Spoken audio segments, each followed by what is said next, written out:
Hello guys, once again welcome back to my channel, that is YT Study Talk. So in today's session I am going to discuss about social thinkers, nationalism. Social thinkers have different views on the growth and the path that nationalism to place. Now we discuss the factors which play the role in the growth of nationalism. So there are various factors like economic contradictions, unequal control over forces of production and export of a good was exposed by early nationalists. Image of pre-colonial fabled rich of India were contrasted with the abject poverty of British India. And the second one is political awakening. First significant move was made in the form of establishment of National Congress. It was realized by national leadership that the way toward achievement of nationalistic goal is through political power. Third factor is role of charismatic personalities like Mahatma Gandhi, Subhash Chandra Bose and Tilak. इन लोगों ने मिल करके million of masses को mobilise किया. These leaders made the masses to understand the social and economic contradiction of the British rule. इन लोगों ने लोगों को समझाया जो ब्रिटिश रूल के टाइम जो भी सोशल एंड इकोनॉमिक कॉन्ट्राडिक्शन था उससे रिलेटेड, और कुछ आइडियाज़ लोगों के माइंड में इन्होंने डेवलप किए नेशनलिज्म से रिलेटेड. और कॉलोनियल से मतलब ही एक न्यू ओन एनिमी ने बर्थ दिया, that is nationalism. Role of modern ideas and education का भी इसमें काफ़ी ज़्यादा रोल रहा. If we talk about India in the colonial period, read about western liberalism and freedom. This kind of contradiction shaped many of the structural and cultural change.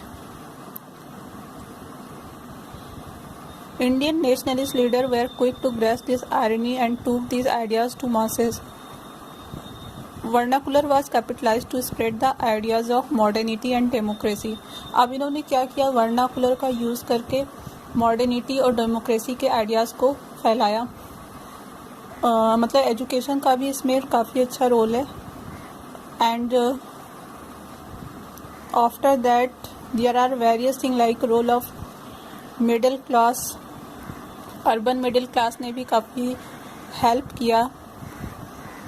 Main career था जिन्होंने campaign किया for freedom के लिए. And after that cultural revolt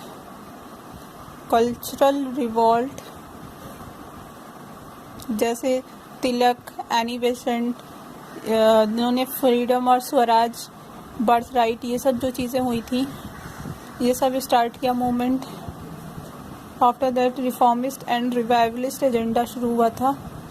social reformer like Raja Ram Mohan Roy and Dayanand Saraswati as well as A.R. Desai was socio-religious movement as an expression awakening due to contradiction between old value system and new economic realities. And the last one is communalism and divisive politics.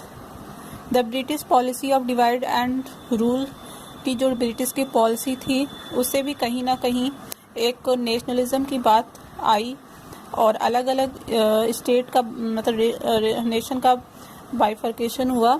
Impact of global event और Russian revolution, ये सब जो globally कई revolution चल रहे थे और imperial power जो थी जैसे इटली हुआ तो उसका क्या हुआ, डिफीट हो गया at the hand of Ethiopia. Also boosted the तो इससे भी नेशनलिस्ट का जो मोराल था उसने बूस्ट किया इन सब रेवोल्यूशन से. कहीं ना कहीं ये बहुत इम्पॉर्टेंट फैक्टर है नेशनलिज्म को प्रमोट करने के लिए. So guys, thanks for watching this video, and if you like this content then please like, share and subscribe with your friend.